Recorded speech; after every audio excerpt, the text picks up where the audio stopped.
जय श्री कृष्ण। आज बात करते हैं गुरु महिमा की।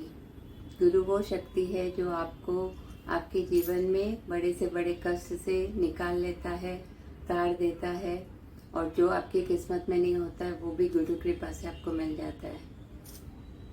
तो ये कहानी है गुरु रामदास, समर्थ रामदास जी की और उनके शिष्य की। तो उनका शिष्य एक दिन भिक्षा मांगने जाता है, तो वो एक ऐसे गेट को खटखटा देता है जो तांत्रिक का घर था। तो तांत्रिक को बहुत गुस्सा आता है कि तुम मेरे दरवाजे आके अपने गुरु की जय बोलते हुए भिक्षा मांग रहे हो, तो जाओ, तुम्हें भिक्षा में मैं मौत देता हूँ। कल सुबह तुम नहीं देख पाओगे, कल का सूर्योदय तुम नहीं देख पाओगे। तो शिष्य बड़ा उदास हुआ, घर अपने आश्रम आ जाता है। गुरु पूछते हैं कि क्या लेकर आए भिक्षा में? कुछ बोला नहीं। गुरु ने बोला, फिर से पूछा तो बोला, आज तो मुझे मेरी मौत मिली है भिक्षा में, क्योंकि लोग कहते हैं वो तांत्रिक जो बोलता है वो सच हो जाता है। गुरु बोले, अभी तो बहुत समय, चलो आओ भोजन करें। बोला, नहीं, मुझे तो पानी भी नहीं पिया जाए, अन्न का एक दाना भी नहीं ले सकता हूँ, मेरा तो आज अंतिम दिन है, तो मैं तो बहुत उदास हूँ, दुखी हूँ। तो गुरु बोले, कोई बात नहीं। गुरु भोजन करने चले जाते हैं। संध्या हो जाती है, रात हो जाती है।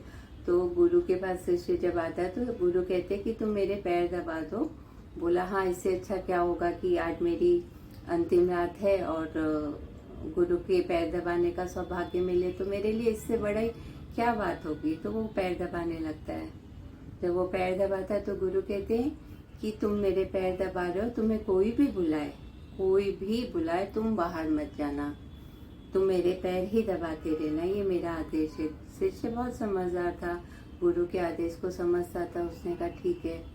तो रात्रि का जब पहला प्रहर बीता तो एक देवी आती है, बहुत सुंदर सा थाल, उसमें हीरे जवाहरात मोती ये सब भर के लाती है। कहती है कि आओ, मैं तुम्हारे लिए लेकर आई हूँ, तुम ये ले लो।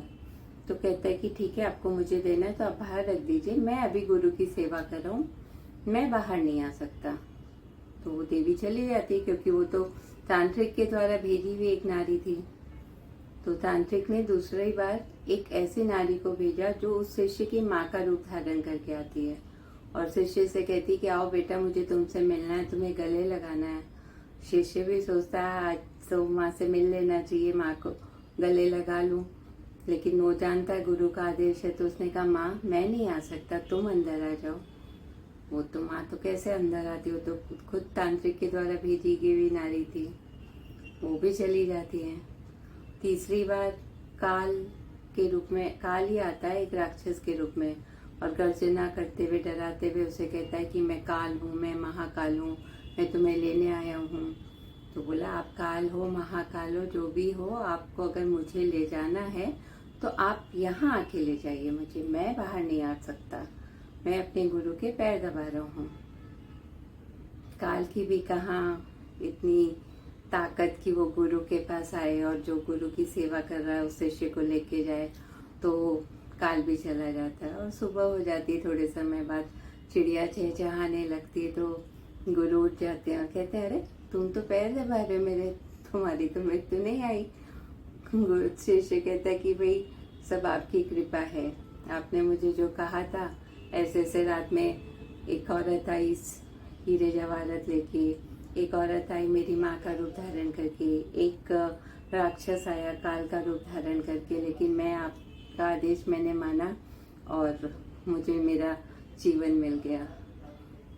तो ऐसे होते हैं गुरु, आपको बड़े से बड़े कष्ट, संकट, यहाँ तक कि मृत्यु से भी निकाल लेते हैं। गुरु की महिमा जितनी भी कहो पूरी होगी नहीं। अपरंपार है जिनकी महिमा, वो लोग बहुत सौभाग्यशाली हैं जिनके जीवन में गुरु हैं। जय श्री कृष्ण। सबका मंगल हो।